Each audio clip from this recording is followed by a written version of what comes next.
গুনি শূন্যে ভাসি রাত্রি এখনো গুনি তোমার আমার নৌকা বাওয়ার শব্দ এখনো শুনি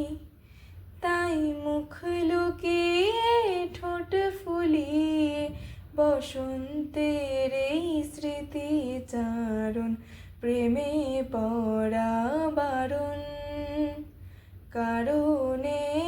অকারণ আঙুলে আঙুল রাখলে ও হাত ধরা বারণ প্রেমে পড়া